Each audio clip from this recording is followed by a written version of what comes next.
My name is Margaret Green. I am 72 years old. I live in a small brick house at the edge of town. My husband, Robert, built this house himself when we were young. He planted rose bushes in the front yard. Every spring, they bloom red and full. They remind me of the flowers he brought me when we were dating. Robert and I wanted a child for many years, but it did not happen. When I was 37 years old, we adopted Daniel. He was a baby. From that day, he became our world. We loved him like our own son. He loved us back. I watched him grow up. Now he is 35 years old. I often think that life gave us another chance to be a family. Before Daniel moved to the city for a new job, he gave me a small box. It was wrapped in silver paper. Inside was a small phone. It had a green call button and a small screen. His name was on it. "Here, Mom," he said with a smile. "This is so we can talk anytime.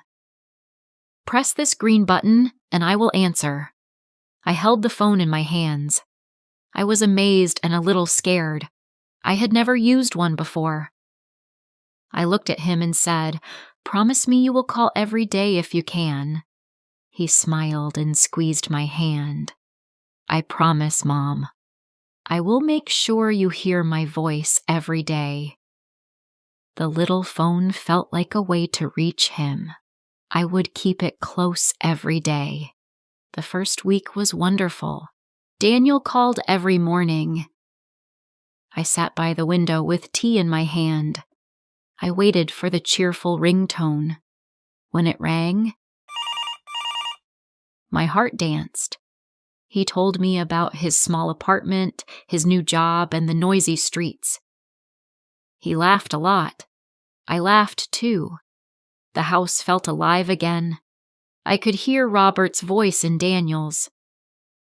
Sometimes I cooked his favorite food, even though he was not there. Meatloaf with mashed potatoes. I ate alone, pretending he was across from me, talking about his day. At night, I wrote in my diary, "My son's voice fills the air again." The phone is my new candle in the dark. But life changed slowly. One morning, the call did not come. I waited. Maybe he was late. By evening, nothing. The next day he said, "Sorry, Mom, busy day." I forgave him. One day is okay. Then it became 2 days, then 5. The calls became shorter. He sounded tired. Sometimes I could hear music, laughter, or other people. I asked, "Who was there?" He said, "Just friends, Mom. Don't worry." I tried not to worry, but I could not stop thinking about him. Weeks turned into months. I still cooked for 2. Old habits stayed with me, but they were painful. I kept the phone close all the time. When I swept the floor, it was on the chair. When I watered the plants, it was in my pocket. At night, it was under my pillow. Sometimes it buzzed. I jumped, but it was never him. It was a message from the phone company, a wrong number, or an advertisement. Once, I even answered a stranger's call just to hear hello. I wrote letters to him in my diary as if he could read them.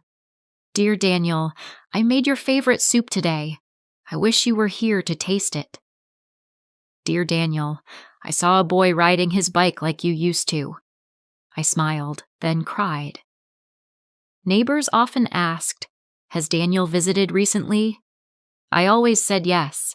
Sometimes gentle lies are easier than hard truths. Winter came early. Nights were cold. The house creaked with the wind. One night, I sat near the heater. I looked at Robert's photo on the wall. His smile seemed to ask, "Why do you wait so long, Margaret?" I whispered, because I promised him I would. Then, one rainy evening, everything changed. The sky was gray. Rain fell on the roof. I sat near the window knitting when the phone rang. The ringtone, that cheerful tune, filled the room. My hand shook. I almost dropped it. I pressed the green button and said, "Daniel?" There was a pause. Then a man's voice said, "Ma'am, are you Mrs. Margaret Green?" "Yes," I said quickly. "Who is this? Is Daniel with you?" The man's voice was gentle. "I am calling from St. Mary's Hospital in Greenford. We found your number in a wallet. It belonged to your son." My heart froze. Rain pounded harder outside. "I am very sorry, Mrs. Green. There was an accident 2 months ago. He did not survive. We tried to contact you earlier." I could not speak. I held the phone to my chest. I wished it could bring him back. The man said more about papers and belongings. I could not hear. 2 months. 2 whole months I had been waiting for a call that would never come. I thought my son had forgotten me, but he was already gone. That night, I did not cry. I sat in the dark, holding the phone. Its screen was black, but I could see his face in my mind, smiling, alive. In the morning, I opened my diary and wrote, "Now I understand why my phone never rang. My son was not busy. He was too far away, farther than I could reach." The next week, a small package arrived from the hospital. Inside was his wallet, his watch, and a photo of us, taken in our garden years ago.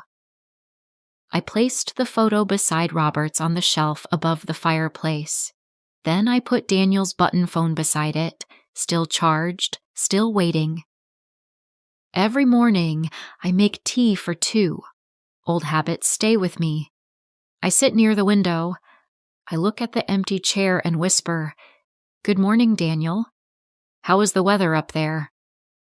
Sometimes, when the wind passes through the curtains, it feels like someone calls my name softly. I like to think it is him, trying to call me without using the phone. I still keep the phone on. I charge it every night before sleep. Not because I expect it to ring, but because it reminds me that love does not end. It only changes shape. Maybe one day when I am gone, I will hear that ringtone again. This time, when I answer, it will be his voice,